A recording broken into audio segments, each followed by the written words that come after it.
Good day to everyone, my name is Axel, I'm from Section 3, and today we'll be talking about SECP1103's lab work number 2. I will be discussing on question 1 and question 2, while my partner will be discussing on question 3. Let's start off with question 1. Question 1. Write a program to compute and display the perimeter and the area of an ellipse. The program will ask the integer values of major axis length and minor axis length as the inputs, and give the answers in 2 decimal numbers. Okay, as we can see here, there's an ellipse here, B as the minor axis length, and A as the major axis length. All the formulas are given right here, and as well as pi. So now let's get straight into the code.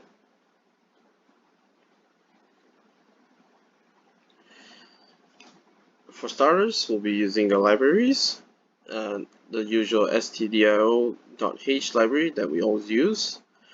But for this question, we have to use the math.h library, which I'll explain later. Now first, we have to list out our variables, which are our inputs, so integer a and b, which is the major axis and the minor axis. Now we have to declare our 2 float variables, which are a and p, the area and perimeter. Next is our constant value, which is pi, which we have set to 3.14 since we only need 2 decimal places. After that is input the values of a and b.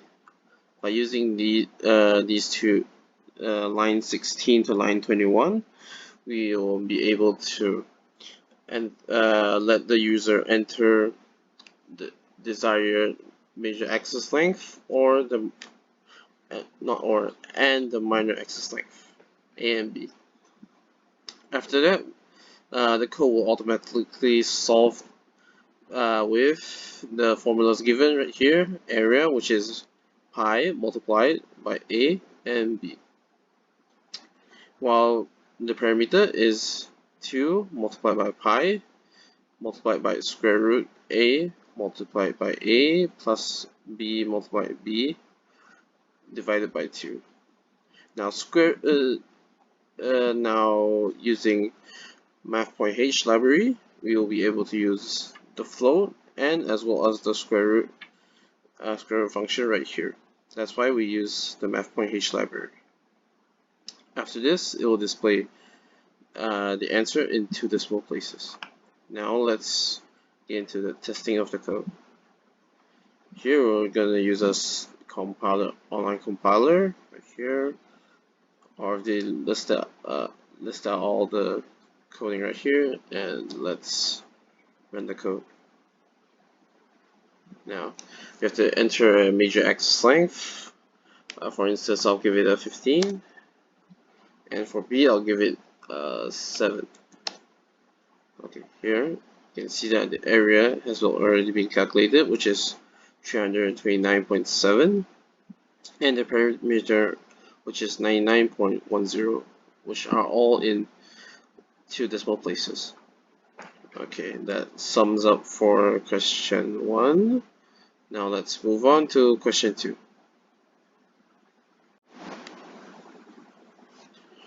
Now let's move on to question 2, which is writing a program that converts minutes to days, hours, and the remaining minutes.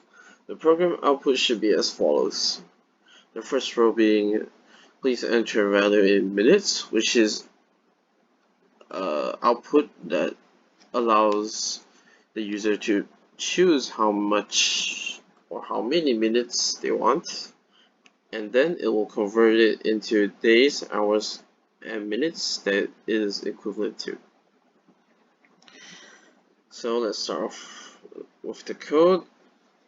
Every code needs a library, so we'll be using the library stdio.h as usual, and as well as our integers, which is minutes, days, hours, remaining minutes 1, and remaining minutes 2. To achieve the first row of the output, we need to use printf and scanf and enter this line of words right here, and then inputting how many minutes that the user wants. And then for the integers, which is the days, remaining minutes 1, hours, and remaining minutes 2, we need to use the minutes that we entered divided by 1440, which is 60 multiplied by 24, which completely converts minutes into days. And then the remaining minutes will be written right here, minutes after divided by 1440. And that will become our remaining minutes 1. And then we'll be using this remaining minutes 1 and dividing it by 60 to find out how many hours there are. Remaining minutes 2 is the remaining minutes after it is divided by 60. Now for the last 4 rows, it will be our output right here. Printf, how many minutes, which is %d, we entered it earlier, is equivalent to how many minutes, not how many minutes, how many days, hours, and minutes, which is shown right here. Okay, that sums up for question 1 and question 2. Let's move on to my partner's question 3. Question 3. Steven bought 375 shares of stock at a price of 35 ringgit per share. He must pay her stockbroker a 2% commission for the transaction. So in this statement, there are 3 information given that are 375 shares, 35 ringgit per share, and 2% commission.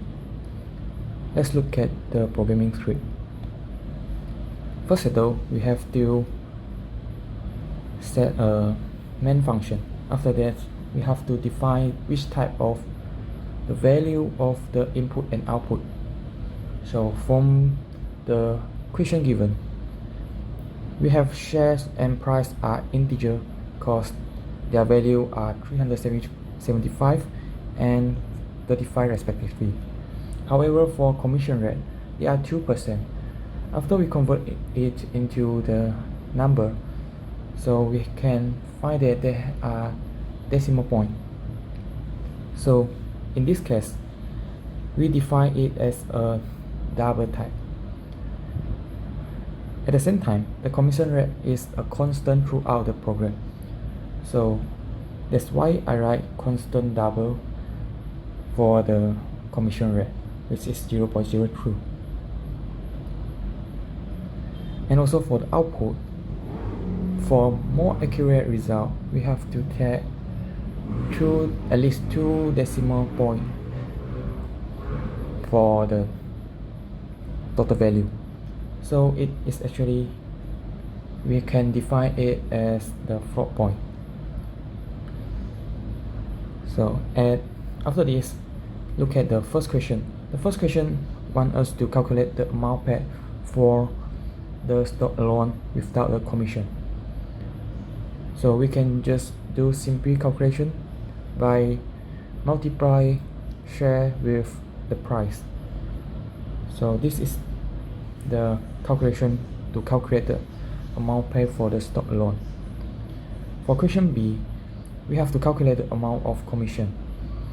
We can multiply the amount paid for stock with commission rate, which is 0.02, and then we will get the commission for this transaction. For question C, we have to calculate the total amount paid for the stock plus the commission. So we can just do addition between the amount paid for stock and commission. After this, the calculation part is done. Since this is the program, so we have to show the result for people to look at what is the final value of the calculation. That's why we use the printf function. This printf function will show clearly for us to look at the summary of the final value. So let's us to run the program. So you can see clearly. So the amount paid for stock alone is 13125 and amount of commission is 262.50. So the total amount that we need to pay is 13,387 and 50 cents. At the last, remember to return all the value into 0